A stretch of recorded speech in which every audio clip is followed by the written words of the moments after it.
Ladies and gentlemen, make sure you are following us on Apple Podcasts and Spotify. Give us a 5-star rating. It massively helps us out. Enjoy.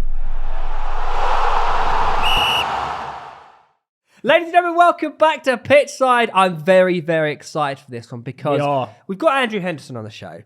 And I think intro him properly. Andrew, I think it's fair to say World champion freestyler. 5 times. 5 times, Andrew. I think it's fair to say, Andrew, you are someone who's lived, I reckon, 28 lives. You've had multiple lives. Yeah. How old are you again? I'm 30. Oh, you're young. Oh, he's actually I'm 30. 30. This man, I've turned 30. this man is 30 this year. He's 30 this year. Yeah. I'm 28. Enjoy. Okay. Well, enjoy it. Enjoy it. Yeah, but enjoy his last 30 bit is of young. your That's, 20s. Andrew, that's bloody young. For how much you've accomplished, I genuinely thought you were older than that. Thanks, man. Thanks. But Not in a dodgy way. Just yeah. you've done so much and been so many places. Yeah, it's weird, man. Especially in freestyle football. It's like when I started, I was like the new kid on the block, like the young guy coming through. Everyone's like, "You're so young," and then now I'm like the old guy. Even I'm like the veteran. Yeah. But even when I was like 22, I was considered a veteran in freestyle because I was like, I'd had like I think 2 or 3 world champs at the time. So I'd been competing for a long time, but I was very young. So I was considered a veteran from like the age of 20. But it is getting younger and younger now, I see, in freestyle. Definitely, Like there's like 14-year-olds competing and stuff like that. That's thanks to social media, I think. Do you think? Yeah, definitely. We're going to get on say you have an impact of that then? Oh, definitely. Well, that's what, Yeah, maybe. I guess so. I think it's just obviously putting stuff out there and doing things like books and stuff that are like everyone can have access to. And obviously just posting content online for loads of people to see. When I first started, there wasn't really much of that. It was just a few commercials, a few football players doing skills. And, that's how you saw freestyle. But now you just open up your phone, there's going to be a video that pops up eventually. It seems to be like highly suited for the algorithm as well. Like cool tricks and skills and stuff. Just I want to read out. I don't know. You probably get a bit embarrassed by this. I'm guessing. I don't really know. Go on. Then. I want to read out your titles you've got. All right. Because it is pretty nuts. I can't lie, Andrew. Yeah. 5 world champs. Yeah. How many in a row? Well, it was over 5 years, but over 6 years. I took 1 year out. Yeah. So what was the reason for that? Sorry. Kind of injury, man. Just mainly just getting injured so much. And to be honest, like I don't normally have that as an excuse. Like I would compete with injury. I'd say at least 3 of those championships I probably shouldn't have competed, but I'd done all the work and I was just like, I've got to do it. You got to give it a try. Especially in the last one, I had a torn hip flexor. And Really? Yeah. I've had a torn hip flexor. Do you God. remember when I had mine after weight the worst thing. I couldn't lift my leg up. Yeah, it's so bad. It's so painful. Even just sitting down Yeah. for about a year and a half after the competition, like sitting down, it was just like painful. And like I had to get up every 5 minutes and walk around and stretch. Wow. And I only competed because I knew that would be my last world champs if I won. I was like, I want to get 5 and then retire from it. So 5 world champs, 8 national championships. Yeah. Red Bull street style world title. Yeah. And I didn't know this, Andrew. What's that? It's that apparently every competition you've entered, you won. Is that true? No, that's not true. That's not true. Near enough. I'd say, definitely near enough, but there's definitely I have a few losses on my record, unfortunately. Who the hell has beaten you? It's a subjective sport. No, I have lost fairly, like in the past, and it's good to lose, good to learn from your losses. I definitely learned a lot from them. But I would say that the guys that I've lost to, my record against them is good. So, I've lost to, like, for example, Tobias Becks from Norway. I've lost to him once, but I've beaten him 4 times. Yeah, it's a good Charlie record. Econo, who's one of the best freestylers ever, multiple world champion from Argentina. I've lost to him once, but I beat him 3 times. Yeah. So the record kind of makes it alright. Kind of makes it alright. I don't feel too bad. But what got you into freestyle in the first place? So I played rugby. I was a rugby player. 10 years. Grew up down in Cornwall. Yeah, exactly. Did you? So yeah. You're a Cornish boy. Cornish, yeah. Whereabouts? In between Truro and Falmouth. Yeah. Right at the bottom. That's it. Right. Jesus. Right down In the south. sticks. Yeah. My accent doesn't give it away. No, though. it doesn't. Actually, in Cornwall, a lot of people are kind of racist, to people outside of Cornwall. Really? So when I go back down, because I don't have a Cornish accent, they're like looking at me. Like if I go to a pub, people will look at me and be like, "What are you doing? Why aren't you speaking like this? You ain't speaking like this, boy. What are you doing there, lad?" And see, I can't even do a good impression of a Cornish accent, but yeah, grew up down there, played rugby down there, and got a bad injury, broke my leg in 5 places playing. And what position do you play? played mainly scrum half. Yeah, Really? Scrum half, yeah. Nice. My Cornish came out there when I said Scrum half. scrum half. Yeah, and then during the recovery, I saw a video of some guys doing some skills, and I was like, that's pretty cool. Do you remember who they were? Do you know what? It was actually an advert of Brazilian Ronaldo. Yeah, Ronaldo Lima. Doing some basic skills, who I later found out it wasn't him. It was a guy that did like the body double. Yeah. So yeah, that was like the first thing I saw, and then I saw a freestyler called Sofiane Touzani. It's like a legendary video. A lot of guys started from watching this guy. I actually think I downloaded it on like one of those like LimeWire. Yeah. Back in the day. Yeah, just typing football skills, and just kind of started learning the tricks. Went from there. Even with my leg in the cast, I started like trying to balance the ball in my head. And when I started walking again, I was like, all right, cool. Let's see if I can learn some tricks, and just built up from there. The rugby thing. So who did you play to? I swear you played to a good level. I played to a pretty good level. Quite a few of the players that I played with, they now play like professionally. They play for a lot of good clubs in the Premiership and stuff like that. But at the age I was, it wasn't like, it was kind of the transition. The next step would be to sort of build up to that level. Yeah. How did you break your leg? I broke it. It was kind of a funny story. So I was playing for a team called Penryn, and the team we were going against was the only city in Cornwall called Truro. I played for Truro for like 8 years, and then I had a bad fallout with them, so I moved to Penryn that season. Oh no! Penryn were like one of the bottom teams in the league. Truro were like the best team in the league, and I started playing for Penryn, and just like partly because I was all right at rugby, but mainly just the growth of the players in the team. They started getting like some massive guys in the team. We started getting good, and we were smashing all the other teams. I'm guessing these other guys didn't like that at all. Yeah, and we were going to play them, and I went to school with all the kids from the other team that I used to play for, and they used to just like wind me up like, man, I'm going to smash you when we play at the weekend. But was it a case of like they are actually your mates as well at the same time? Are they actually more just actually trying to piss you off? Nah, they were my friends. They were just trying to wind me up. Yeah. We started the game. I'm so fired up. And the ball gets kicked up in the air. I catch it. I run up the sideline. I'm like, I'm going to smash through everyone, score. I'm just going to go. I'm taking on everyone. And then like I run up the sideline, and there's like 3 forwards coming towards me. If you guys don't know rugby, forwards are like generally the big players on the team.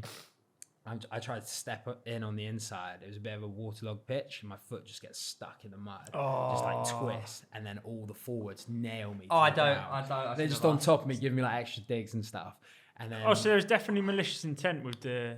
It's rugby though. Yeah. That standard of rugby, you expect. But no one plays rugby to go and break someone's leg, but they play hard. No, they weren't trying to smash exactly me, but they were just trying to smash me with a tackle, which is part of the game. Yeah. So yeah, it happened, man. I was only 16 as well, so. Do you remember the feeling of that? Oh yeah, it was horrible. It was devastating, but that wasn't the worst feeling. The worst feeling was I got to hospital, and it took them so long to operate on my leg, and the nature of the break was so strange that they were like, you might not be able to like ever play sport again. Yeah. And I was like, at the time, that's all I knew and loved. Did you think like county sport for like five different sports? I was playing for my county, and I was just like obsessed with it. So I was like, fuck. Yeah, that must be fucking tough. Especially getting like. Were you expecting to go to a higher level after? Definitely, 16? yeah. For me, like as a kid, all I wanted to do was be like the best in a sport that I loved. You played every sport, football, rugby, whatever it was. Yeah. So what sports? All round what sports were you playing then? Because I swear, Andrew, I swear to God, you're one of them guys that just good at every sport. Mate, you're good at every sport. I know I am as well. You are, but you're not. That's not leave sorry? it out. Yeah. I definitely am. Yeah, you are not bad. You're not bad at golf. Good. Well, that's a good thing because I'm pretty pants at everything else. So I'll take that. I played rugby. I played football, table tennis. Used to travel around the country playing table tennis. I was going to say, you didn't just play table tennis. I was decent, man. I wasn't like traveling around the world playing, but in the country I was traveling around. You were playing a pretty, lot. like, as an understatement. Did you play for like Cornwall or something? Yeah, played for Cornwall. Oh, that's cool. I played in national like championships. I want to stuff see like him that. versus Harry in a table tennis match. Yeah, we Let's get make it happen, Harry. Yeah, that'll Put be some money down. yeah, that'll be trust me, that'll be a good battle. That'll be a good battle. Yeah, I'll be down for that. No problem. So you break your leg playing rugby. Yeah. How long are you out for? Because obviously you do get told like you're not going to play sport. Were you scared you could walk? Or was it that Yeah, bad? I was. Yeah, I did get told that as well. They said there's a chance you might not ever be able to walk again, which obviously I was like, that's just ridiculous. Yeah. But yeah, I got a metal plate, 9 screws put in there. And yeah, it took a good few months to sort of start walking again. I was in hospital for over half a month. Really? But I think freestyle kind of saved me in a weird way. I think that's why I developed such a passion for it, because when I was like recovering, instead of being just depressed, like sitting down with my leg in the cast, I was actually meant to be revising for my GCSEs at the time. I actually sat all my exams at home. And Did then, you? Yeah, because of the injury. Yeah. And then, yeah, just learning those skills, balancing the ball in my head and the side of my head, and even on the cast itself sometimes, like, I think that helped me, like, develop a passion. When I got back on my feet, like, trying to balance the ball on my foot and stuff like that helped me, like, have more confidence, I think. When do you think you started taking it a bit more seriously? Well, I would probably say maybe the end of 2008. So Beginning you of broke your leg in 2009. 06. I broke it in 2008. Oh, you did break it? Beginning, like near the start of 2008. Okay. Oh, I that's think a like quick sort of, recovery. I recovered pretty quick. I think at that age as well, you Yeah. recover. I think if Yeah. I did the same injury now, I'd be done. You'd be done out for the rest of your I'd be life. done. So yeah, hopefully that doesn't happen. But yeah, so that was around. It was around 2008. The end of 2008, maybe beginning of 2009. Then beginning of 2009, I snapped my shoulder and arm in 3 places. Got a metal plate. I've seen the screws scar. in How there. did that happen? That was I was just being an idiot. I tell people different things sometimes. What's the to save the truth? embarrassment? The truth is, I got bitten by a shark when it was trying to like eat me. I blew it off and I just beat the hell out of it, and then I ate it for dinner. No, I didn't. I would never do that anyway. But no, I was hanging upside down on like in multi-story car parks, they got the metal girders like on the top of the floor. I was like hanging upside down on it, trying to do tricks.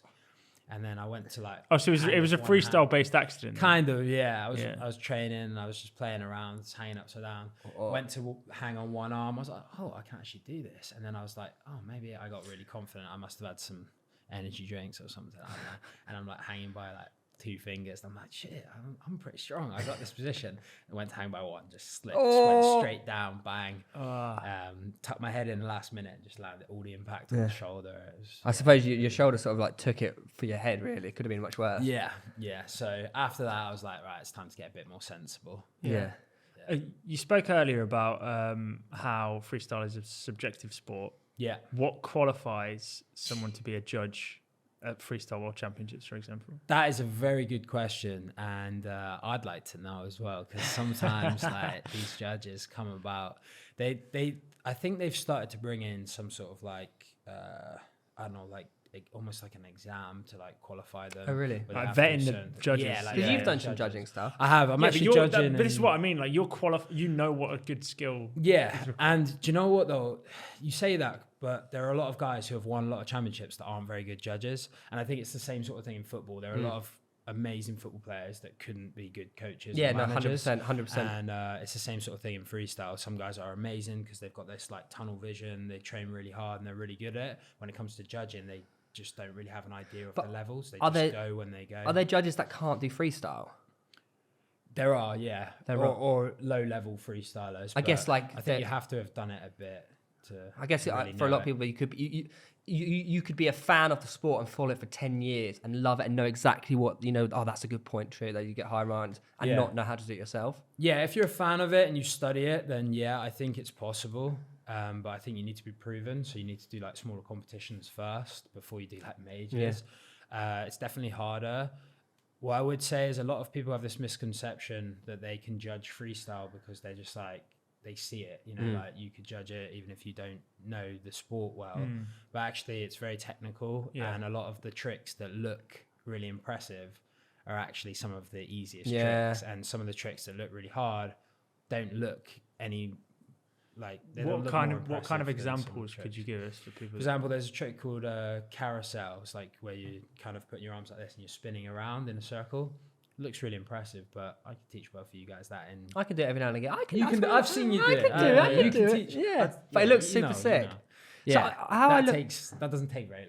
Is it quite similar to say diving, where you get like in diving you get like a certain difficulty of trick and how well you execute it? Is it a point system? Because I never know how you score a freestyler. That's what I mean. Yeah, that's the thing. It isn't like that, and I guess that's the thing. Like, if it was made into an Olympic sport, they would have to have some sort You'd of have point to, right? system. Yeah. You just have each trick would have to be like a yeah. difficulty or something like that, maybe. Having said that, now they're changing it, right? Now they're making Olympic sports kind of like a bit more urban. I've seen like they're putting BMX and skateboarding and stuff in, so maybe it would fit. But actually, when they judge freestyle now, it's kind of like there aren't points for certain tricks, but there are certain levels of difficulty for different tricks. But a lot of it is about creativity, replying to your opponent, because you're one on a stage. So you do a trick, you do a double around the world. I'm like, yeah, well, man, I'm going to do a triple and then around the world. Stuff like that. So is it to count a winner? Is it winner, or is it a point and point? It's just whoever vote wins the name. So there'll be, say there are 5 judges. Yeah. We would I'd hold up a card like Theo. Yeah. Oh. See, I never knew that. Yeah. I never ever knew so it's that. not a point system. No, it's just the name of the winner. Oh, that's super interesting. Yeah. It's like a dance battle, but with football, basically. Yeah. Yeah. The worst thing as well, and this happens occasionally, is a draw. All the judges vote different ones. But why is there not just an odd number of judges all the time? There is, but sometimes you can vote like this, and it's a draw. Like you couldn't decide to vote a draw, and then instead, so in a battle, it's usually 3 minutes, and it's 30 seconds, and then a pass over, and you have 3 sets of 30 seconds each. So I go 30, you have 30, and we do 3. Do you ever get people go under or over their time? A little bit, yeah. Right, but it really costs them big time, though. Yeah. Judges really hate that. Yeah. So they try not to. But yeah, so it's 3 rounds, 30 seconds each. But if it's a draw after that, you only have 30 seconds each. That's tense. That is Have you ever pressure, left? Man. Have you ever left anything in reserve, thinking that? Always. Man. Oh, really? Yeah, So that was my key to success. Right. I had such a variety of skills that I would always have tricks the money tucked shot away just in case, and they'd be tucked away for the later rounds. They'd be tucked away for that extra round, saving them. but often they'd be tucked away in case I made a big mistake. Right. And then I'm like, I have to pull it out of the bag in the last 10 seconds. And that's happened a couple of times. One final in Calgary, I just I wasn't feeling good. And I was like, this is going to be the hardest champs ever for me. Final round, start the battle.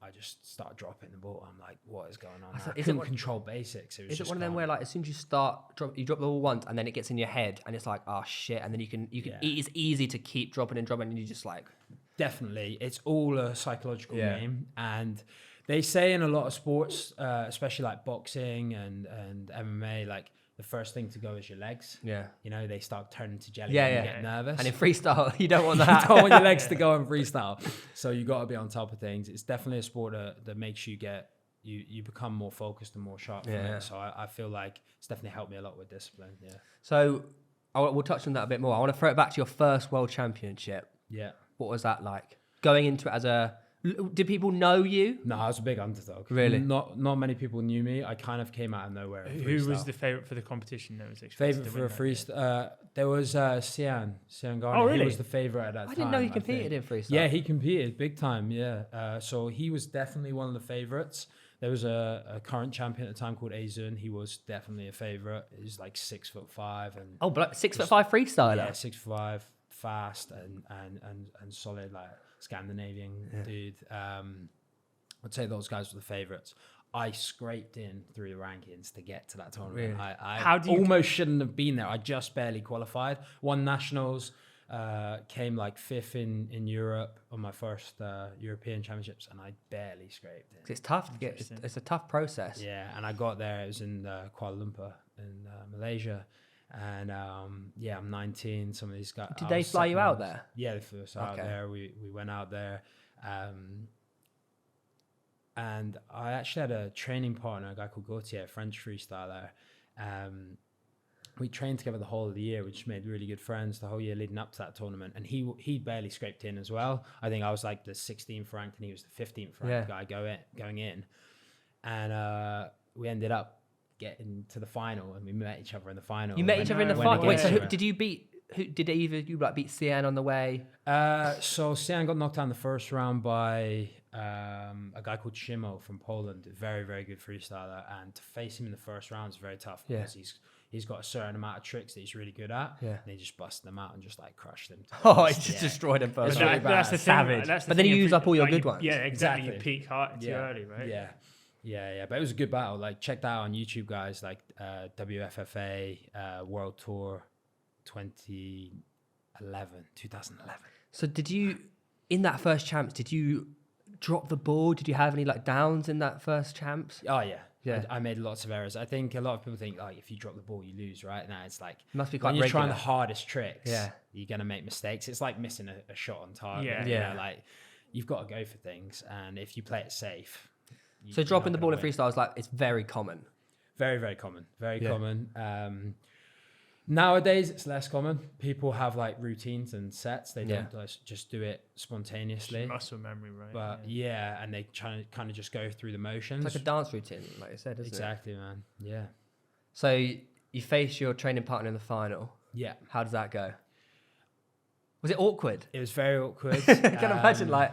Because it's head to head. But it's not only that, but when you're starting, it's also you're playing for money as well, aren't you? Like, money. At the end of the day, it's your living. Sponsors, titles. Like for me, being world champion, like I said, it was like that was my goal. That was the thing I wanted to do the most out of anything in life. That was like done. You know, my dreams achieved. If I get this, so it was very. I knew that I could do it. I knew that I would like once we got to the final and I trained with him a lot. I knew I could win, but putting away a friend's different. Yeah, it's tough. A different thing. And the way I approach all these sports, especially like individual sports, is like I'm like I feel like I'm fighting, you know. So I'm like I go to the battle. I'm like it's me or him. Yeah, exactly. It has to be. And when it's a friend, it is a little bit more difficult. But you just gotta know, like. Got to do what you got to do, innit? He's going to try and win. I'm going to try and win. How was it afterwards with him? Yeah, sweet. He's still one of my best friends to this day. You know, because it's super subjective, is there ever a point where either of you think it could have gone differently? Or favoritism? Oh, man. Do you want to hear a story, right? And, like, this is a funny story. I don't know if I might have told you, Theo, like, a little bit about this in the past. Maybe not, though. So... I think the viewers, they're going to find this one funny. So my first World Championships was the year before that, 2010 in South Africa. And Edgar Davids was the head judge for this competition. Sure, right? So that instantly I can tell what you're thinking, like, surely he won't know how to judge, right? I know, remember like FIFA 03, he was the guy, but he doesn't really... He's a footballer, not a freestyler. I don't know. Exactly, man. He's there as a name, I'm guessing. You said it. So, he was there as a name. You know, he'd done all those Nike commercials with his hair and the glasses and stuff, you know. Like, fair play to him. You know, he was a fantastic football player, don't get me wrong. But, he was like the head judge in South Africa. And it was my first time representing the UK going over there. No one really knew me. Like I said, I kind of came out of nowhere. I just competed in that nationals and won it and qualified. Got through the groups. And everyone was like, damn, this guy's going to win the competition. And I was like knocking everyone out in the group, like doing really well. And I ranked number 1 from my group stage going into the top 16. And it was all freestyle judges. And then when it was top 16, because it was all televised around the world with Red Bull, Edgar Davids became the head judge. Shit. And I went against this guy on the stage, a guy from Holland. Edgar's from Holland. The guy was wearing the exact same shirt Edgar was wearing, and it was Edgar's own sports brand.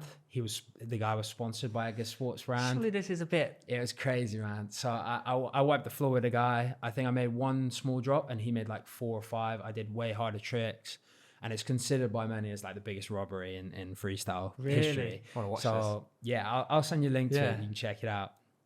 And so I was knocked out of the tournament there. Edgar voted for him. But what about the other... Wait, so his say is final in that situation then, or what? Pardon?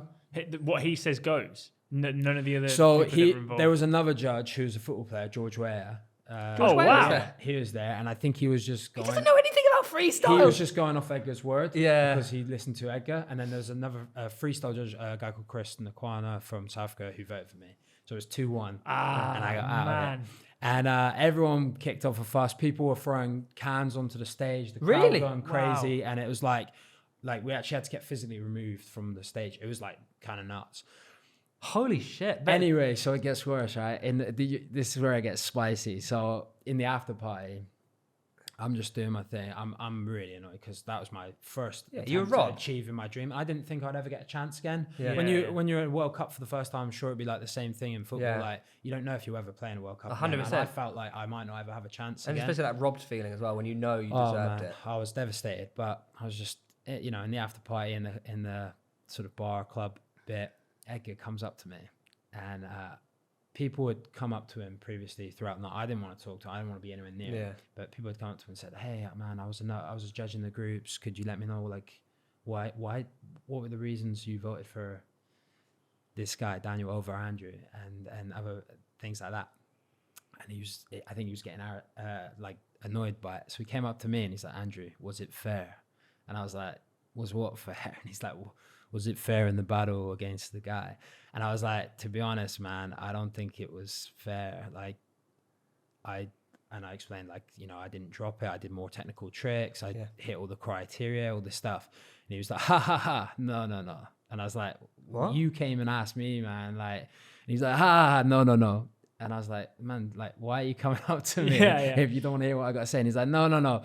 He was up here, you were down there. And I was like, man, like, what are you doing? Like, just, like, if you don't want to hear what I've got to say, don't come up and ask me. And then he's like, no, he was up here, you were down there. And he went down and touched the floor. And he was like laughing. That's a bit disrespectful, isn't it? So I kind of like went off on him, like, and it got really heated. I was just like winding him up about everything, like to the point where I was joking about his glasses, and it got a bit heated. But I was very emotional. I was very young at the time, and he was being a bit aggressive like that. So we were right in each other's face, and it was going to go down, but security and stuff got in the way. Anyway, so I thought that, okay, that's the last time I might see Davids ever again. After I won the World Championships in Malaysia a year and a half later, the month after that, I got invited to judge the Bulgarian National Championships. So I go over there, and I'm the head judge. You're the main man now. I'm the main man because I just won the Worlds. Edgar's the side judge with me. It's kind of crazy, right? So he's there, and he's like, the organizers, they come to me and they say, okay, Edgar Davids has just arrived. We're going to set you guys up in a cafe, like, just so you can get to know him and talk. And I'm like thinking like so you can meet him. And I'm like thinking, do I say that I've already met him? And I'm surely be professional. Surely he would turn up. So of course he does. Yeah, he would. And just saying that people were winding him up the whole night as well. About it he would remember. Other freestyles going on after that kicked off. People were definitely reminded him of it, and like he wouldn't forget that. No way. Like not with the intensity of it all. Anyway, so we're sat in the cafe, and he comes up to me and he goes to shake my hand. But just for the reference of the story, like the other judge was like a kind of breakdancer guy. Okay. Not far off. Yeah. And he comes up, Edgar comes up to me and he's like, nice to meet you. You're the breakdancer judge, right? And I'm like, nah, you know who I am. I was the guy that you voted against wrongly in South Africa a year and a half ago. And we had an argument in the club about it, and you know exactly who I am. Just like that. And he was like, oh, okay. And then we sat down, and we sat down at a table about a third of this size, one of those tiny little bars, like the silver tables. And he's got this yes woman with him, and it's just us three sitting on this tiny table. I'm sat like closer than we're sat with, and he's just there, and we're talking. He's like, "Yeah, what happened about that competition? Like I saw this other competition." And I'm like, yeah, no, that's the one I won. He's like, oh, you won, and he's like going off. And then he just stands up, and a woman from Red Bull just comes up to him and says, hey, Andrew, can I get you a drink? I don't know what I said, maybe yes or no. Thanks. And then he goes, Edgar, can I get you anything? And he's like, if I want something, I'll tell you, Really? And she was like, oh, I'm sorry. And he's like, yeah. And it's like crazy. So he's rattled.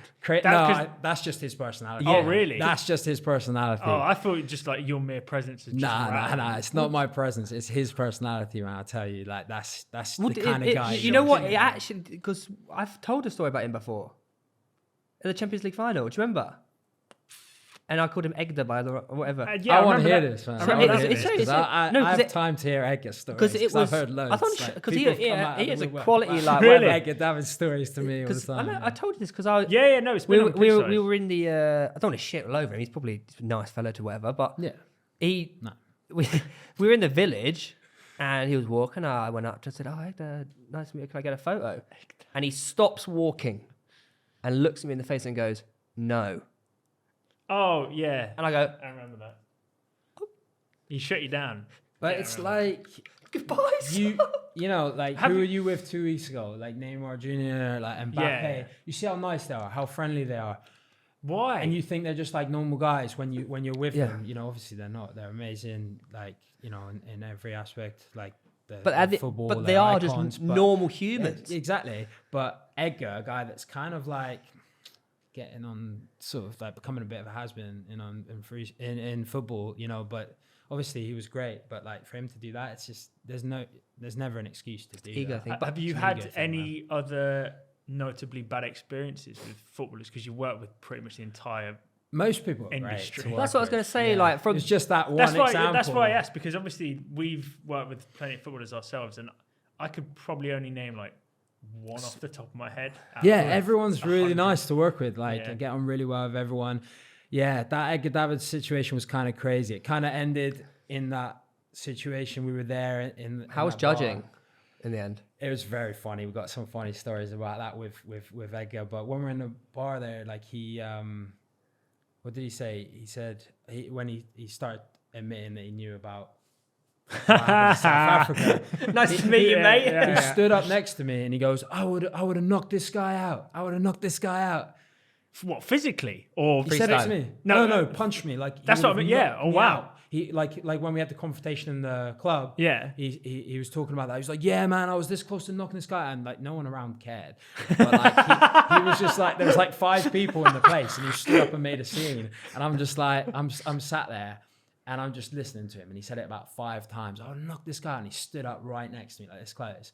And then why is he so like? Then he sat down, and I just went up to him really close, and I just whispered, "I'm sitting 6 inches away from you. If you want to knock me out, then go for it." Yeah. And he just stopped. Really? It always seems a bit. He can't be. I don't know. Maybe it's just not happy.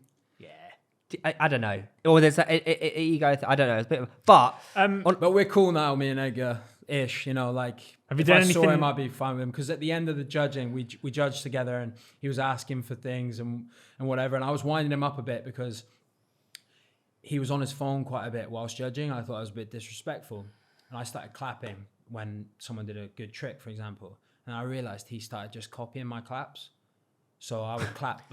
I'd clap in between rounds when people weren't doing anything. I'd go, and he would go, and then I'd half clap, and I'd be like, and he would go. Oh. Do you think it was a case and it of? Was just, I was just playing back. So I kind of we've moved on from then. I won more championships. I won 5.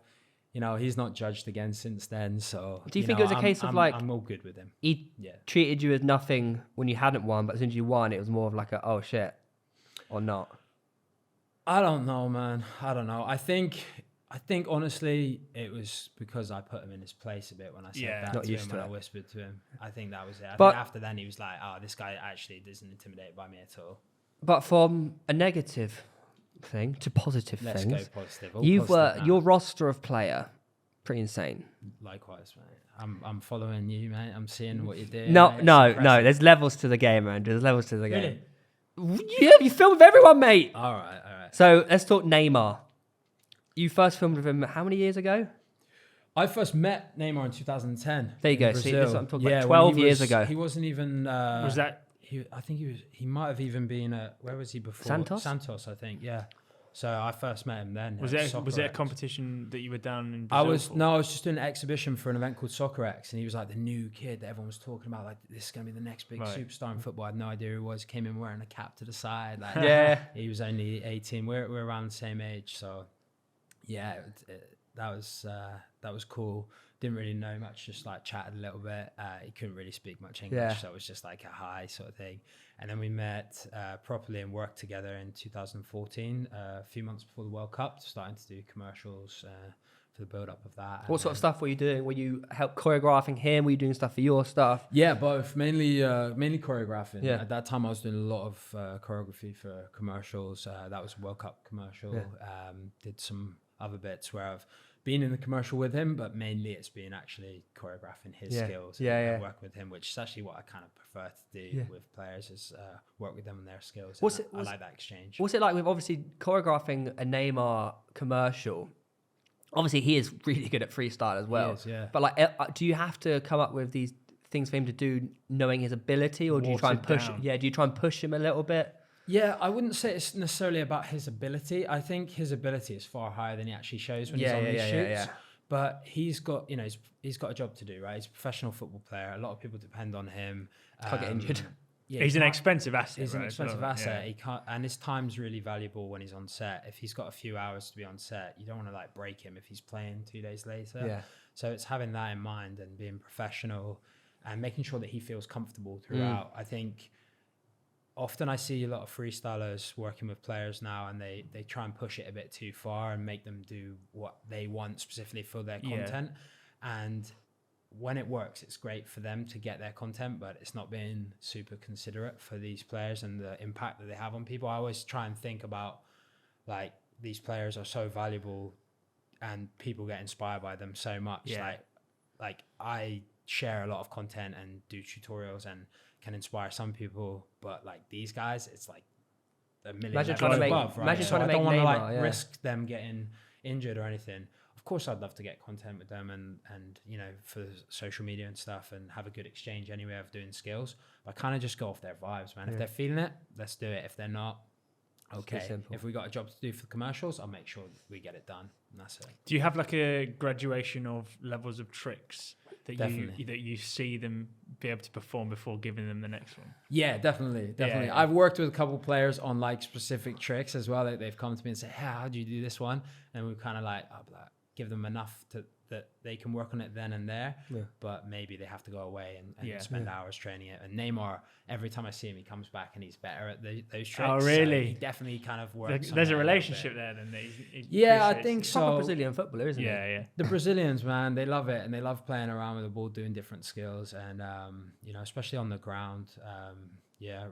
Cristiano as well, like definitely has a lot of skills. I think people forget that nowadays, but if you look back to the United days, he was a serious skiller. Proper baller. Yeah. Honestly, unbelievable. Like his footwork is amazing. Was it like working with CR7 then? Really good. I did. I've done like choreographed 12 commercials for him. 12 commercials. Yeah.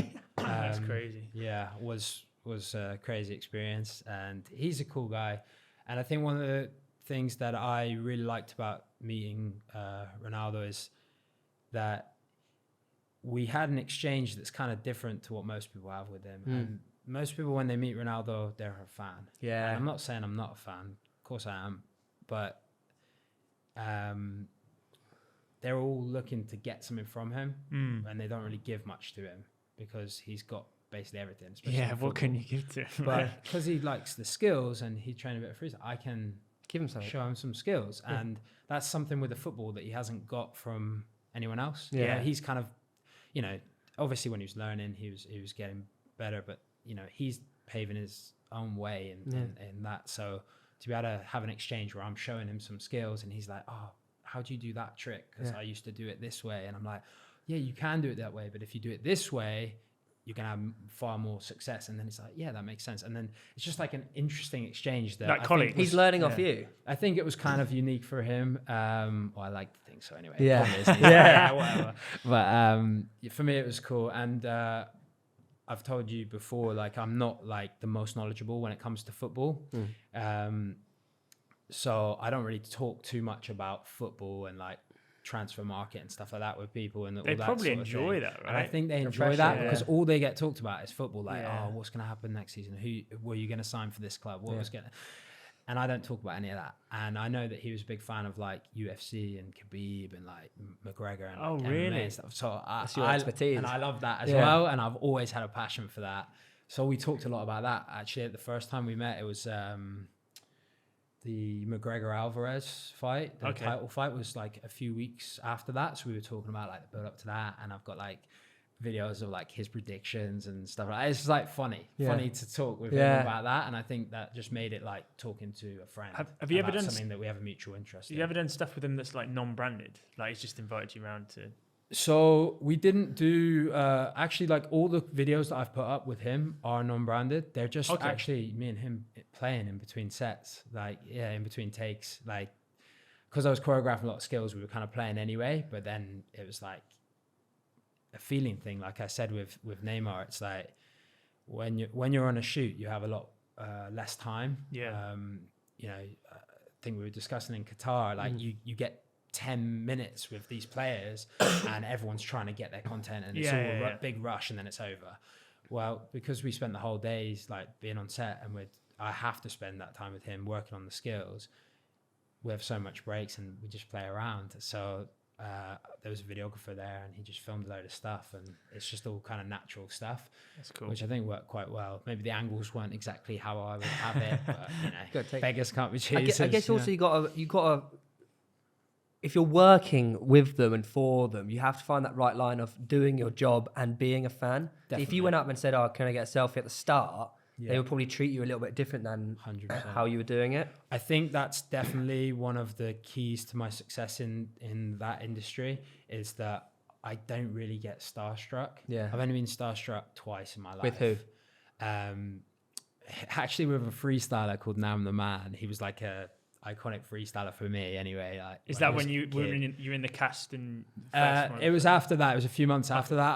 I met him at the first championships. It was like a regional qualifier for the nationals and I just turned up and he was the judge and I was like, nice to meet you. And then the second one was David Beckham. That's a good one. Yeah, that's fair enough. Is that him? Nam the Man? Yeah, that's him. That's the guy. There he is. Nam the Man. And well found. You know when you speak about Nam the Man choreographing for commercials and stuff, how many tricks or skills have you, Andrew Henderson, invented? Oh, that's... Or is it up for debate? I would say including variations and transitions and just tricks by themselves, around like over 1,000. Yeah, over 1,000. Yeah. So when you... So I thought you were going to say like 10? 10. Well, I know it's going to be a lot. No, it's a lot because when you create a trick, this is the great thing about freestyle. When you like create a trick, sometimes you unlock like a new element. And like there was one trick I created where I like catch the ball on the side of my head in a handstand.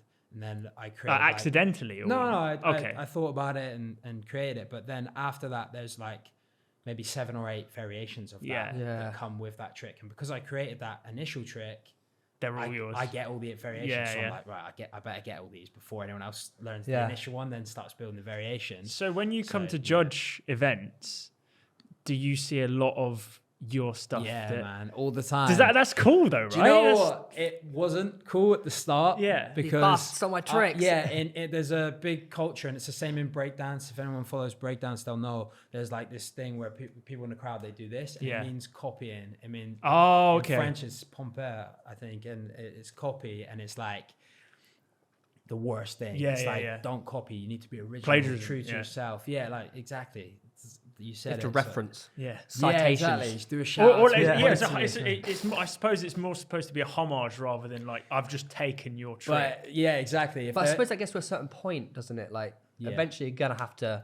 People will copy others. So that's the thing. Now I feel blessed when anyone does it. I'm like, oh damn, you did one of my tricks. That was something that you've added to your skill set, and it's just part of the sport now. It's just one of the sort of foundation tricks, and I like that. That's cool, you know. Something you've created, people are looking up to and learning from. You know, like in football, the flip flap, elastical, like Cruyff turn, right? By Johan Cruyff. You know, not Cruyff or Ronaldo chop. Whoever did. Yeah, exactly. People are gonna do it. It's not like they're gonna be annoyed. Imagine who did my Ronaldo chop? Screw him. That was a perfect way to get out of evading a challenge. Why has he done that? You mentioned David Beckham briefly. Yeah. Briefly. How many times have you worked with him? What's that been like? What's he like as a man? I've only worked with him once.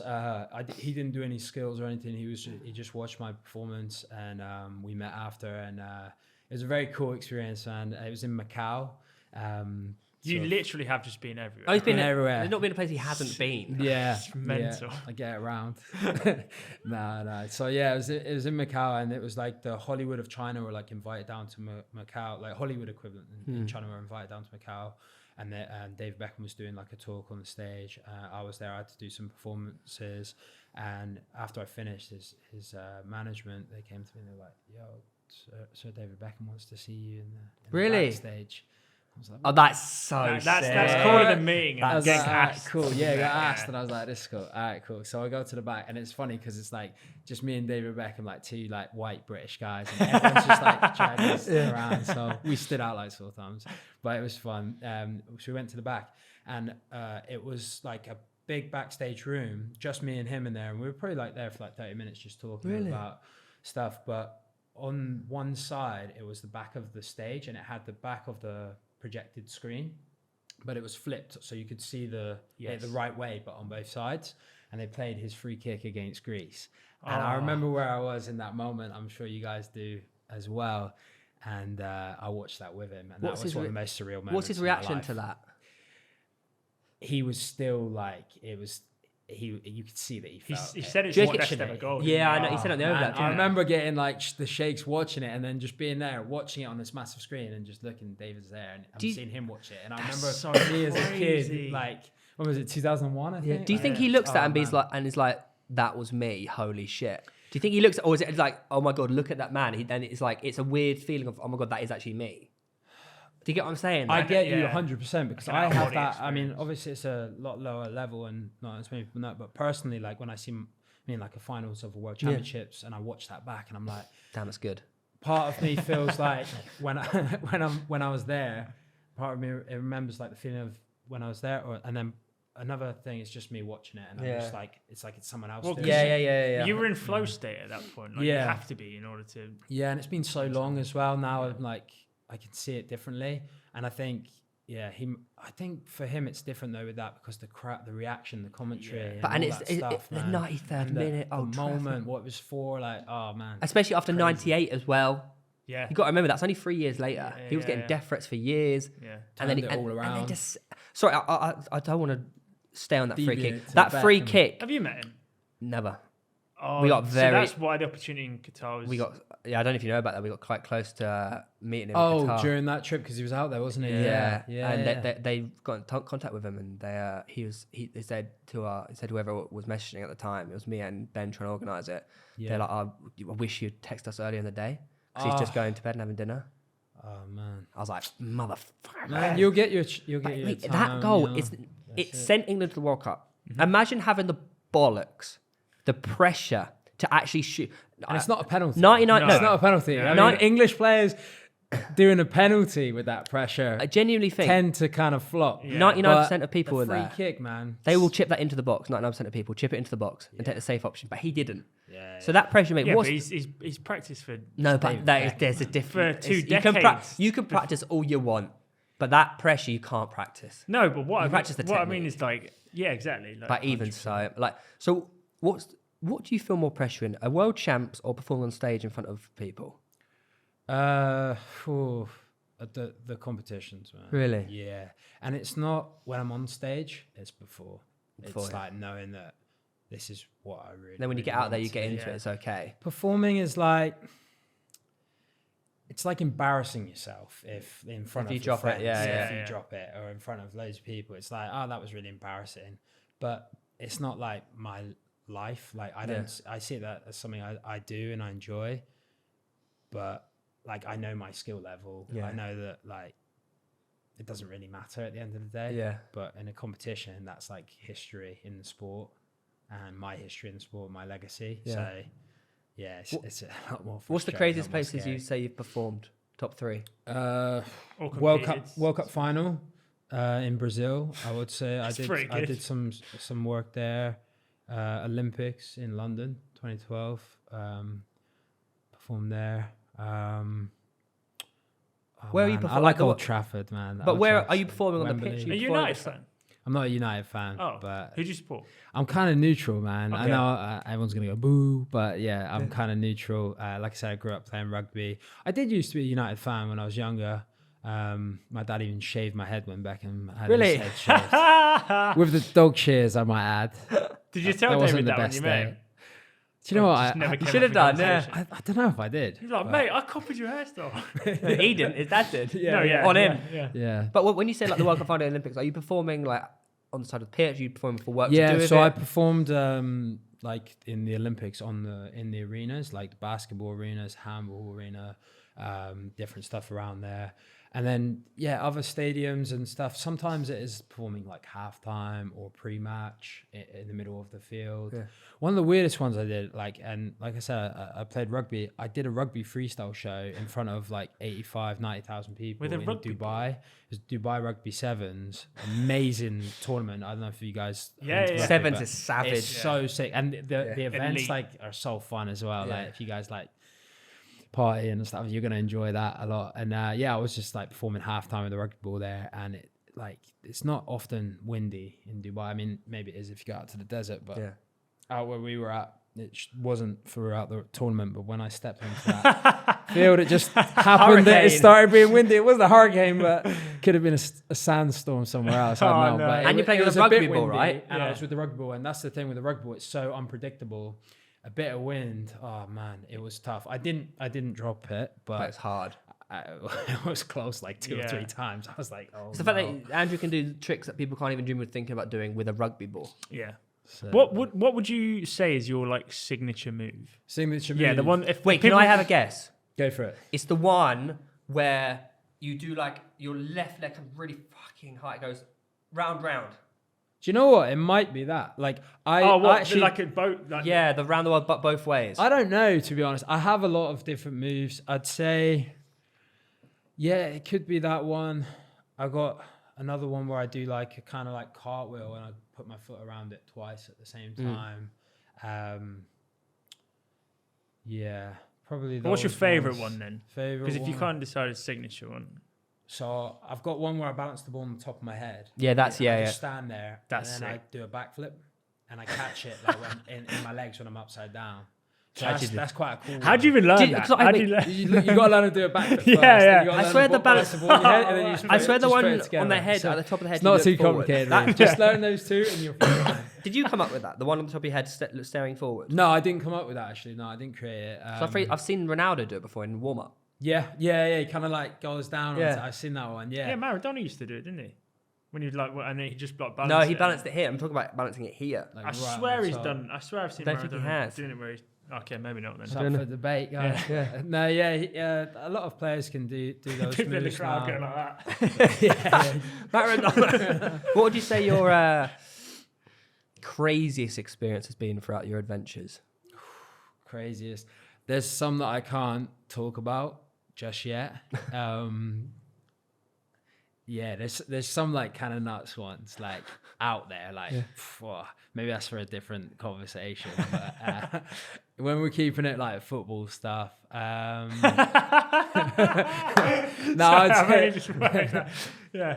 not dirty. He's got a dirty mind. But it's not dirty. I'm saying it's non-football, isn't it? Right, okay. What about like freestyle? Freestyle then, or when you've realised, like that David Beckham moment, when you're like, oh my god, this is actually nuts. That was big, man. That was a really unique one.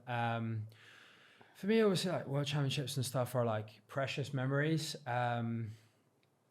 Just crazy moments. Oh man, it's hard to pinpoint one. Or what world champ meant the most to you? Number 5 or number 1 or number 3 or number 4 or number 2?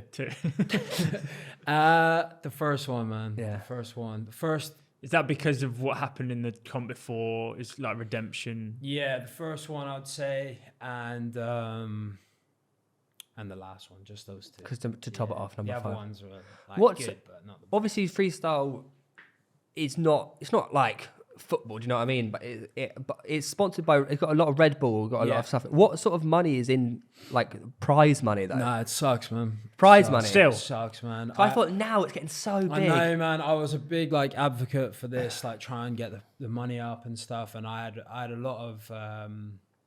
It was weird because for a period of time I was like like the face of the sport, Yeah. especially competitively, because I was winning all these competitions. So I was, you know, like an ambassador almost. So I was talking to the federation, trying to like build it up and like say like, look guys, you need to do better, get more money. But also back then they didn't have the social media that there is today. And you know, like in our country, you can make money with these things in so many different ways, whether it is social media or even before that with performances, commercials, stuff like that. But some of the guys who are the best in the world are in Colombia or Poland or Russia, and they don't have like they can't make money. They need to make money from prize money. So it wasn't good enough. And I stood up to like all the big brands, and I told them, like, even to one point where like I said, I was talking about the injury with the competition, but why I didn't compete that year. But part of it as well was because the prize money and also the judges. They were putting celebrity judges in, and everyone complained, but people would cave in the end. And I was like, it's got to come from the top. The guy who's the champion, and I was the current champion of Red Bull, and they made the next. I won it in Brazil. The next year, they wanted me to defend my title in London. And I didn't. I said, I'm not going to compete. If you don't make the prize money this, or if you don't take those judges out, or at least do one, I won't even consider competing. And they put a little bit more prize money, but it wasn't anywhere near enough, and they kept the judges the same. Because at the end of the day, like, this is people's livelihoods. I didn't compete. Yeah. Like, also, it's as bad as it sounds, like, if you don't have the prize money, the sport won't continue, because there'll be people may love it and whatnot for the game, but to be a world champion in a sport, you have to dedicate full time. Like 100%. Jack, for example, Downer, world champion, Pana champion. Yeah. He's athlete first, Instagram second. Like he trains 3 times a day. Yeah. And if you don't have the prize money, then it's impossible to continue the sport. People will just stop. Well, that was the same for me, man. Like when I was just focusing fully on freestyle, I don't compete anymore. But when all I was doing was training. I was just training non-stop every day, all day. Nothing else mattered to me. And I saw the rise of other freestylers on social media, and I was thinking, like, I probably should get on this, but I didn't want to distract myself. I was just like, no, I just care about the sport. And it wasn't good for my bank balance at the time. You know, I can imagine. It was pretty tough, to the point where, like, you know, to travel with freestyle when I was like 17, 18, 19, 20 years old, I was like busking in the streets. I was sneaking on trains. I was getting by, doing all sorts, man, to get to the place I need to be, to get to the level that I wanted to be at, and get opportunities and survive, really. So it was pretty challenging. For the future of the sport, what could be done other than altering the price structure of championships to allow these people with lack of opportunities that are so good at the sport to thrive in future? What's the prize money for, say, 2022 world champs? I actually don't know. I don't know the answer to that question, but it's a lot less than most people would think. You're not even talking tens of thousands. You're just talking thousands. Oh, wow. Yeah. I would have thought like maximum 10K, man. It's they're ripping everyone off, man. It's crazy. They must be making a lot of money. They're making, I don't know, man. I don't want to get too much into the politics right now, especially seeing as I'm flying out to Florida to judge in just over a week's time. But they should definitely, with the federation. Yeah. But they need to get their ass into gear, man. Sorry, going back to, how do they nurture a new generation of freestylers then? If there's no... Yeah, that's the thing. It doesn't really help for the growth of the sport when you can't see a future in it. Like, that's the one thing I've tried to explain over the years to them. I said exactly that is like, when I was trying to convince my parents that I wanted to become a full-time freestyler, they were like, can you even make a living from that? And I remember when they asked that, I was like, I don't actually know. Because there wasn't really social media at the time. It was just Facebook, and you know, it wasn't like brands and creators and influencers or whatever. So it was just like doing a few performances, and you know, you can make a living doing performances or going into schools, going into like doing shows and things like that, or you know, but mainly it's social media related stuff. It's a lot of graft. And there's a lot of money. Like, some of these freestylers now are making like crazy money doing commercials, working with brands, sponsors. But me personally, I've always tried to do different things. Like, I set up my online like subscription service for it's not OnlyFans. No. Yeah, Like a masterclass program teaching football skills. Actually on masterclass. No, my own masterclass. Yeah, my own one. Yeah. That would be sick. To be fair, that was a cool project. And then, doing my own book, teaching skills, and trying to pass on. Because now I'm doing other things, training martial arts. I'm still heavily involved in the freestyle scene. Like I said, I'm judging a bit as well. So there's lots of different revenue streams. But what I would say is just when you start, just focus on enjoying it and having fun. Like when you play football, you don't want to think about being earning money. No one starts playing football to earn money. No. Just do it and have fun, and the rest will take care of it. But I think if you look at another new sport, like say CrossFit, for example, the prize money they're pulling in now for world champs and stuff is pretty huge. It's got a big brand massive. Freestyle has the scope to have the same, man. It's that link to football, and the fact that all you need is a ball to do it, so you can. It just being it endorses a healthy, active lifestyle that's accessible to anyone, even if they don't really have much money. You don't need specialist facilities. You don't need to pay for anything specific. If you can just have access to a football, you can become a freestyler and a phone and great content. Not even just that. You don't even need to know how to play football. Leah, the world champion female. Yeah. She can't really play football. She's not. She used to be. Her love. She's a dancer. Was it exactly? People coming from different different backgrounds. Learn how to Did you ever play? I did play. Yeah. Football. Yeah. I played football. I was alright at football. I played a few. I'll play a few games, charity games. I wanted to be in some of the ones you guys are involved in sometimes, but I think there's a bit of a thing with freestylers, or there was a bit of a thing at the time with freestylers where it was kind of we don't want them just showing up people or trying to skill them. Yeah. Actually, when I play football, I'm not really very skillful. I just like this guy that runs down a wing and I'm a bit more aggressive when I play. But you had a base to work from. Yeah. I played a lot of football. I was serious with football. That was my first love, first passion. Yeah. Definitely. I think it's a fascinating story. And now, obviously, you've done all that, and you said you were training martial arts. You're a big MMA fan. Yeah. You had a fight. Was it Fame? I went to it. Up in Newcastle. He was there. Yeah, I watched it. I remember. Beat Mike Fox. Big Mike Fox, the man himself.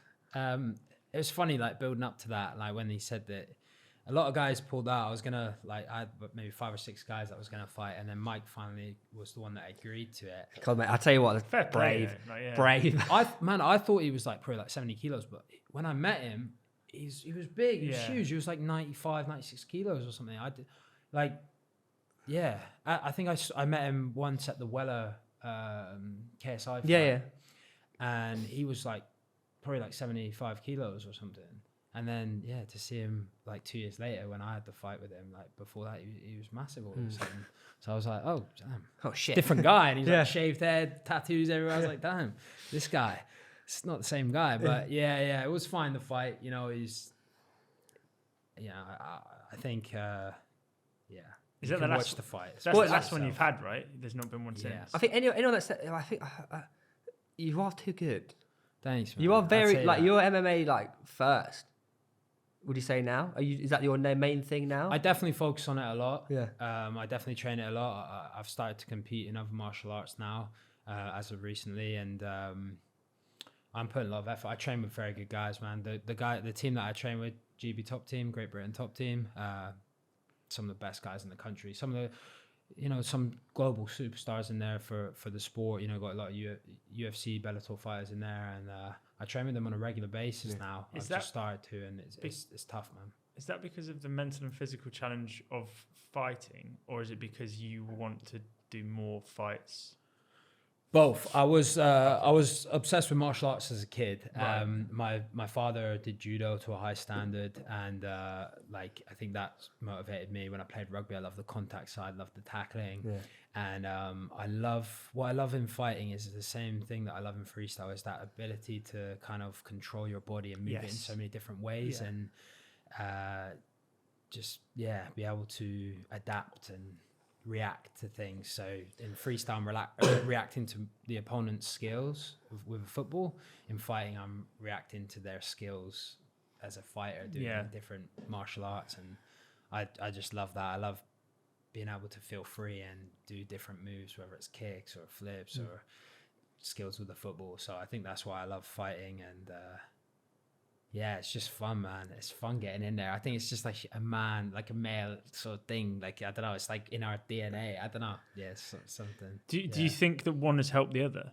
Because Definitely, the tricks that I've seen you do surely have aided some of the processes in fighting. It sounds really strange. Like, why would freestyle football skills help a fighter? But it does help. And the flexibility. I think with that fight with Mike, everyone thought I was just going to go in and try and kick him because I'm kicking a football in different ways. They thought, he'd probably be able to kick.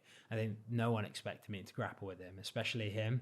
And I knew that he'd done a lot of wrestling and judo before. Like, that's what he told me like a few years back when we chatted. So I remembered that, and I think he just thought he was gonna be the Khabib and I was gonna be the McGregor sort of thing, and I don't think he expected me to grapple because he didn't know my background, and I love the grappling, man. The grappling for me is so good. It's so fun. I just think it's like the thing. So now I like all martial arts. I love the striking as well. I would love to jump on one of these like YouTube boxer cards, like I don't know, social media boxing cards. If anyone wants to throw down between 70 kilos and 90 kilos, anyone just... Is there anyone you've got... Not really, man. Fuck off, absolutely. Except Reeve, man. No, I'm not... I don't want that smart. Is there anyone that you have your eye on? We're meant to be fighting tomorrow. Actually, I'm meant to be fighting tomorrow. Sounds ridiculous. Yeah, I was meant to be fighting main event Wembley Arena tomorrow. Who's the person? There's a guy called James Locke, a Towie guy, only wears Essex Oh, guy. Is it actually? Yeah, big. Fucking hell. Why is he not fighting? Bailed. Yeah. He didn't want it. Like, we signed to fight each other. He's a heavier guy, taller guy, but do you know what it was, man? Like, boxing or MMA? Okay. MMA show. They've spun the whole event now, but he refuses to fight me. Coming up with all sorts of excuses. I'm sure they don't want me to out him, and he probably doesn't want me to out him for being a coward, but that's just the truth of it, man. I saw his eyes in the press conference. And maybe he's not a coward, maybe he's just smart. Wait, did you have one this week? He knew that. I would reckon. But the thing he would wreck anyone. Yeah, it's true. The thing is, like, he looks like he'd wreck me. Like, if you just put us next to each other, you'd be like, he's taking me out. Like, I'm not that big. Yeah. I'm not that heavy. I'm not that tall. But like, yeah, but you're dense. I'm determined and I train hard. I don't skip anything. Like, I'll just go every day training. Yeah, I'll wake up. Like, as soon as we signed to fight, I'm every day mission on it, non-stop, nothing else. And he's the kind of guy that will train an hour and then just put his feet up and chill out for a bit and go, yeah, that's a good amount for today. I think I'll win the fight. Yeah. And that's never enough for me. That's not an option. I got to do everything I can to be the best version of myself going into that cage. And I think he started realizing that because as part of the contract for the fight, there was like a TV show that we had to be on, and we had to train 3 days a week in a gym. And I remember you saying, he was in that gym. We weren't training at the exact same times, but we were in teams. There was like a red team and a blue team. Yeah. So other fighters on the card were in my team, and other fighters on the card were in his team. Some of the guys that were in my team, big guys as well, guys even bigger than him, were friends with him, and they were telling him, I think, and not telling him behind my back, but sort of like, word would come out like, he's done well, like, he's decent, and I think he got a bit worried. Protect himself. Do you find that you need something or some kind of a challenge in your life to drive you with purpose? 100%. Because you seem like unless there's a goal. Yeah. It's I was actually saying it yesterday on a podcast. Like, I'm just kind of never really satisfied. That's that's the impression that I get. It's the curse. It's the blessing and the curse, right? Because you're always looking for the next thing. Yeah, and it makes you do more. It makes you strive for more. But then I'm never like fully satisfied, man. I'll win a world champs two weeks later. Do you have holidays? Yeah, man. Sometimes, yeah. And I'm from Cornwall, so going and seeing my family, going down there is lovely. Is a holiday. You surf? I'm really bad at surfing. Yeah. Like the one thing you that's can't definitely do modest, isn't and it? it's ironic for being from Cornwall. It's not modest. Surfing and golf, like, nah. Surfing and golf, really? no. I want to learn. Like, I want to learn golf a little bit. It's a nice idea. Just It's a lifetime sport. It's a lifetime sport. You meet good people. Do we have a quiz, Jack? We do have a quiz if you want a quiz. Yeah, before we do the quiz, I've got one more question, Andrew. What is the player that you haven't filmed that you'd like to? Have you filmed with Ronaldinho? That's one of them. Yeah, absolutely. Yeah. And I've got like the old Joga Bonita ball as well, Yoga Bonita. He'd love I've that. got like the old one, the original one as well, like in good condition. So I'm like, is that the Scorpion? We gotta do that. Not the Scorpion one. No, it's. I think it's even before. Oh, right. Might be just after, but it's that was one of the earliest Yoga Bonita adverts, wasn't it? That was sick. The silver one. Yeah. I've got those this twos. one's like gold and white. Yeah, gold and white. And it's like, oh man, they made some new ones recently, but they don't look the same. This one's the one. Is Ronaldinho the one, or is there any other else? Ronaldinho would be amazing. I'd be a bit scared meeting Ronaldinho because I've heard that it's not the same. Yeah. He's not the same man. Yeah, I've heard that as well. I feel like I'd be a bit upset. Do you know what? Like, first time I met Brazilian Ronaldo Lima, I worked with him for a few days. People were saying that about him, and then I met him, and he was a bit bigger, and but he looks joyful. He looks happy. He was happy, and it was cool. And but he speaks very good English, doesn't he? Pretty good, man. Yeah, pretty good. He sounds like American when he speaks English. Yeah. He's got like a thick accent. So, no, I watched the documentary but on ESPN. But he's Design, sorry. He's really cool. So I don't know. I think it might be individual experiences because I've seen sometimes he's with other freestylers and they're like kicking it, and he looks like he's like just himself, like back in the day. So I don't know. But I think with you, I think if he saw you playing, it would like ignite like a spark. Hopefully, maybe it's just one of those things where it's like these football players, they're getting like everyone just constantly nagging them, and they might just not be in the mood. You know, sometimes they get on set and they're fresh because they've just woken up and got in no one's nagged them car and got and been dropped off, and then they're there with their team and no one's there.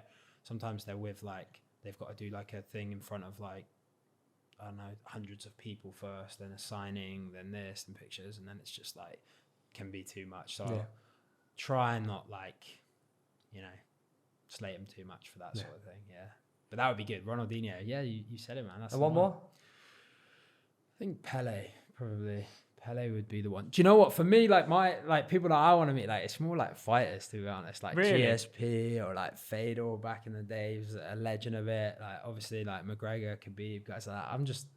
I'm right now my mind's on that. Yeah, fighting, man, for sure. Right, on that note, I know you don't know anything about football. Oh, this is going to be the most embarrassing thing ever. We're going to help out Guys, on this one. Help me. We're going to help out on this one. Sit closer to Theo so you can just like help me out here. Oh, this is going to be so bad. Do you have a scoreboard of all your... Just oh, man. So you might have to make some new space at the bottom of that because I'm going to be... Ben Foster got one. I'm not getting one. If Ben Foster got one, I'm Cal Freety got one. Oh, no. Don't do this to me, guys. All right, let's do it. Do you know what? I don't mind being embarrassed. Like he might have put freestyle questions in. Okay, I haven't put freestyle. Okay. Thanks, mate. Thanks for helping me out. There are I just met this guy this morning. There's some 50-50, so you got a chance. Oh, you got 50-50. I got some true or false. There you go. How many 50-50s is there? 2. Okay. Oh. So I could potentially get 2. Yeah. Good. There we go. Okay. Question 1: True or false? Cristiano Ronaldo was caught offside more than any other player in the Premier League this season. False. I'd say false. I'd say true. It's true. Oh, is it actually? Mate, he's always constantly offside for United. Yeah, but he didn't play like. He's also old. He's also old and he doesn't track back. He just sits there. I thought it was Ollie Watkins. Like, Look at me. I'm going for 5 out of 5 today, lads. Okay, question 2. Only 2 goalkeepers played every minute in the league this season. Can you name either of them? Every minute in the league. Oh. Do you know any goalkeepers in the Premier League? I know some, but I have no idea. I think I know I think I have an answer. And if I get this right, I've got 1, I think. How many have you got to name? 2 of them? 2. Just no, there is 2. You have to name 1. Oh. Hugo. Well, hang on. I don't know, man. I'm gonna pass on this one. I'm gonna go captain of Spurs, Lloris. I'll go Melier. It's Lloris and De Gea. So. I was going to say De Gea and Melier. No! I would definitely not go. I don't think I've ever seen. I would have just embarrassed myself. I was like thinking. You would have said like Peter Schmeichel or someone. I don't think I've ever seen a Spurs team. Oliver Kahn. Oliver Kahn, what a player! I was actually going to say David De Gea. David. Yeah, I was going to say David De Gea, but I went. Nice. All right, so I'm smashing it so far, as expected. 2 out of 2 for you, 1 out of 2 for me, 1 out of 2 for Reeve. Question 3: 10 players scored Premier League hat-tricks this season, but which player scored a hat-trick against his former club? Bloody hell, this is impossible. hat-trick against his former club. I think I've got it, but I don't know if he played for the former club. I don't know if that's true though. I haven't got Who it. the fuck's got a hat-trick this year? I'll wait until someone else gets an answer, but I'll fire it out. So which player would have scored a hat-trick? There's been a lot of hat tricks. I don't know. 10, in fact. Against his former club. It's not good for me. I think I've got it, but I could be wrong. I'll fire an answer out. Should I fire an answer You out? go for it. Josh King. It is Josh King. Nice. Who did he score a hat-trick against? Everton. He played for them under Ancelotti for 6 months. Mm-hmm. Oh. Oh, that's niche, man. What That's the hell niche? is That's this? niche. What the hell is Knowledge. this question? If Theo can't get the question right, Yeah, man, that's then bullshit. And that was a good answer. I'll just Thank leave. you. I'll just leave. Okay, this is another 50-50, so you're back in. Thanks, man. Gareth Bale's been linked with a move to Cardiff this week, but has he ever scored against them? Ooh. Scored against him. When would he Against have Cardiff. played against it? So Maybe it would a have been for pre-season Spurs. friendly or something. Does pre-season count? No. Oh, So it would have been for Spurs, wouldn't it? FA Cup, Spurs, Cardiff. League Cup, something like I can't remember him scoring I'm. against Cardiff. Are you gonna go true or false? I don't know, man. The last 'cause one was true. The last one was true. I know. But then that. It's it, gambler's you know, fallacy. I'm gonna go for false. false. I'll go true. You make it. You make the 50. I'm gonna go true. He's not scored Oh against no! I voted a score. I voted a This could be a donut. Reeve, man. I was get false backing him. Come on, Andrew. This is a team. I should effort have for backed last one. my. Yeah, The last one's always a who am I. Okay. This is a team effort. Okay. It's my specialty, so I'm Team Andrew today. Thank you, mate. Thank you. Then I'll get one. You yeah? could get this one. You So could if get this me one. or Theo get it right, you get one. Okay, I've played in 2 Champions League finals for different non-English clubs. Oh. When I moved to England, I openly said I didn't want to leave my old club, and I've scored the winner in a Copa America final. A Copa America.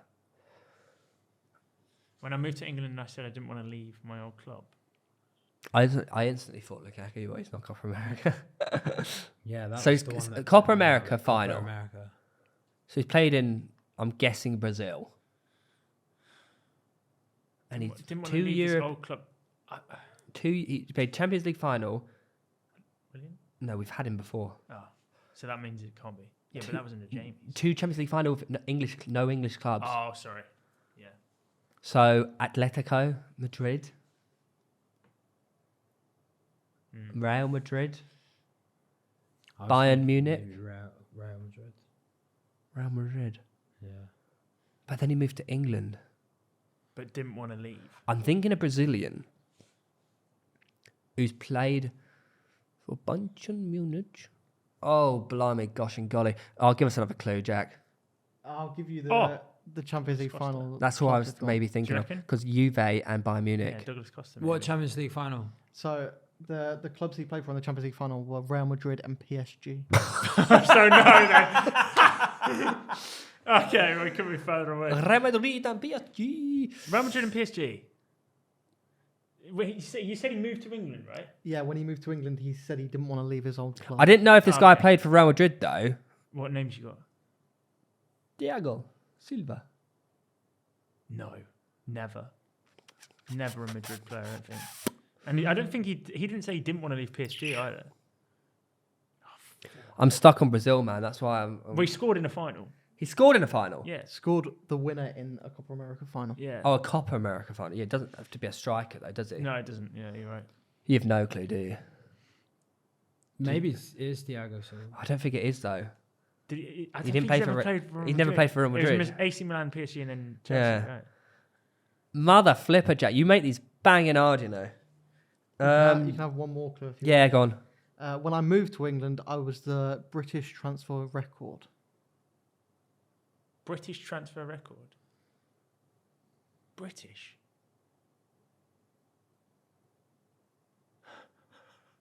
British transfer worker. He broke the British transfer. So So he wasn't British. No, he wasn't Oh, British. okay. He broke the record. What? This is going to be really obvious, and people are going to have a go at us again. I'd advise you move away from Brazil. Ah. No, he was too young when he moved Oh! to City. Have I got one? I might have got one. Might be Higuain. I don't know. It's not Higuain. Higuain. He might not play for PSG either. That's annoying. Oh, is it Angel Di Maria? It is Angel Di Maria. Nice. I would never get that as well. Jesus. Do you know what the annoying thing is? Yeah, everyone's like commenting. Oh, it's so easy, so easy, easy. I wouldn't be commenting. You got 0 out of 5. Thanks, man. I expected. Oh, do we count that? Yeah, we count the Di Maria. Hey, come on, guys. I feel like that's sympathy.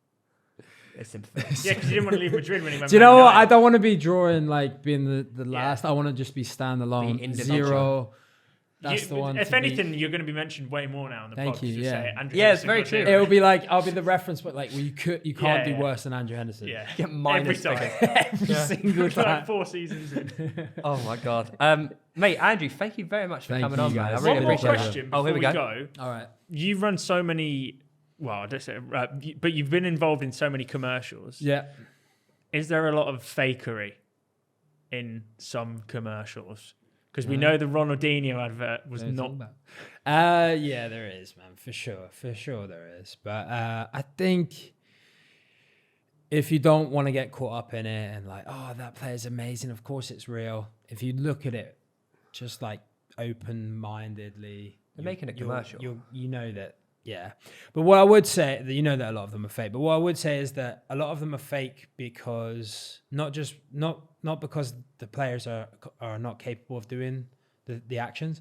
It's because their time's limited. Okay. So like, you know, if someone's doing a Pepsi commercial and they've got to kick it into a bin, for example. Who's done that? For example, I think the David Beckham one is very obvious that it's fake. Oh well. So Messi. for or Messi, yeah. all right. So for example, that one or the Messi one or whatever, it's like, say they're doing 3 commercials that day, and that's one of them, and they're only contracted to be there for 4 hours. They could get the first one in 10 minutes, or it could take 4 hours. Yeah. It can't take 4 hours. Yeah. So they'll have 2 or 3 attempts like that, and even if they don't fake it and he does it accurately, it might not look as good. His body might cover the best angle. Yeah. His reaction after when he turns the camera and delivers his lines that he might have to deliver might not be right. So it's like, it's just easier to fake it, man. Yeah. And I think what I don't mind about that personally is that they're established in football. That's not a lie. We see that live. Yeah. And when they do commercials, they're just making people dream. They're just making kids dream. Yeah. And give them like hope. And like I got inspired by watching a guy Brazilian Ronaldo do a commercial when he was like my idol at the time. But it wasn't even him that did the skills. But now I look back on that and I don't like, oh, screw Ronaldo. No, I don't care. You know, I'm just like, I'm grateful for that. So I think it just makes people dream. A lot of it is fake. But all my trick shots on Instagram are real. I promise. All real. Yeah. And all first take. Not all first take. No, I'm not the F2 freestylers, guys. Calm down. Or me. All mine are first take. Hey, I saw the video the other day and on was it PSG? Where is it? Yeah, PSG. Man, crazy skills. Oh, the crazy skills. Yeah. Has there ever been a commercial where you've had to like sack it off with a player because they can't do it? Or like you had a trick plan and going, oh, okay. So many times. Really? So many times I've Are there any names that you could drop in it or not? Well, I've just done so many like commercials where I haven't been the one in charge of the like creative. Okay. So I'll just be there and they'll bring me in to make sure that they do it, or just to be there to do freestyle, or I'm freestyling alongside the players in the commercial, and they'll come up with things that they don't. You know, they just assume that these players can do anything whenever they want because they're great football players. Actually, one you did do recently, I think I know it was you actually. It was you, wasn't it? The one with who's the guy with grey hair from This Morning? Philip Schofield. Oh no, that wasn't me. I thought it was you. No, that wasn't me. No, that was someone else. I can't remember who did it, but yeah, the Philip Schofield one. Yeah, everyone thinks that's me. I think that's you. No, it's not me. No, that's not me for sure. I might take credit for it. My life's been a lie. It was me, guys. Yeah. Every time I watch it, I'm like, that's Andrew. It's Andrew. Yeah. And I was like, Andrew. Yeah, but no. Oh, well, that fucking disappointment. Yeah, sorry, man. Sorry, man. I shouldn't have come on. Mate, thank you so much. Come on, mate. It's been absolutely fascinating. Your story's fucking amazing. Thanks. Be sure to obviously check all his stuff out, linked in the description down below. If you haven't already seen it anyway, because I mean, it's fucking everywhere. Subscribe, notifications turned on. We're approaching 100k on YouTube and TikTok, actually. Indeed, you do. There you go. Good stuff, guys. Rate us 5 stars on Apple Podcasts and Spotify. When you fighting, then call someone out when you fighting. That's it, man. Anyone that wants it, boxing, any form of martial arts, MMA, boxing, whatever. If you want it, let's go. We'll hype it up. If anyone wants to ask me any football related questions, then don't, because I don't know the answer to any of them. But we should have done an MMA section. MMA, I'll get it all day. Do you know what? You've inspired me, guys, to brush up on my football knowledge. Go read a book. Football knowledge book. Yeah. I'll do it. All right. On that note, goodbye. Bye.